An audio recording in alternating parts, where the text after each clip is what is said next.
Молодец. Вот такой должен быть мужчина.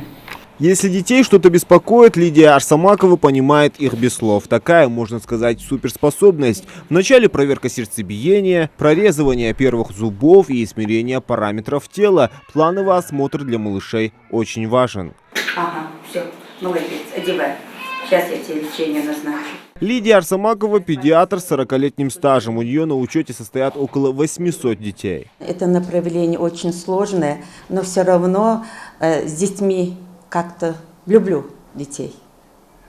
Вот найти с ним общий язык, расположить себе ребенка.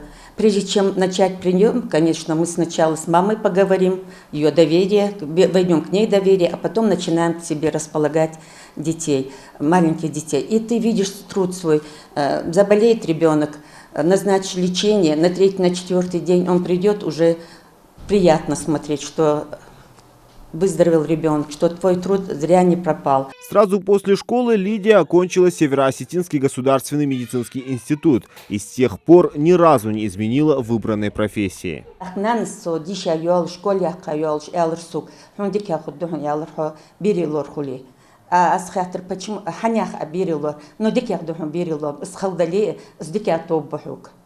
И вот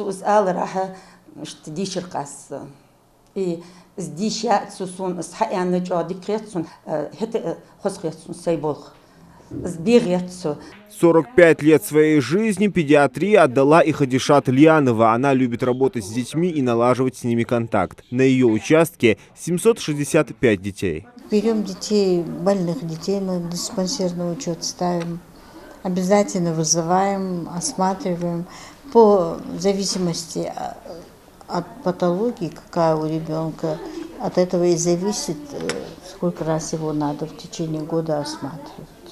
Есть, которые 2 раза в год, есть, которые 4 раза. А маленьких до года ежемесячно надо обязательно смотреть.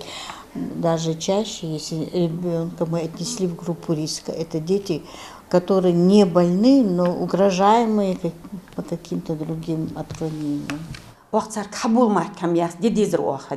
Почаще, поактивнее, алхамдулилла, наши дети будут здоровые, худые, дикие худые. Педиатрам доверено самое ценное – здоровье детей. Поэтому эта профессия очень ответственная и важная. Пристальное внимание врачи уделяют профилактике, а именно вакцинации. Важно прививаться, потому что эти прививки от таких грозных заболеваний, как корь, краснуха, паротит, гепатит, полиомиелит, эти же управляемые инфекции. Если сделать ребенку прививку, конечно, если и заболеет, то может и случай заболевания, но они, по крайней мере, без осложнений пройдут, легкой степени.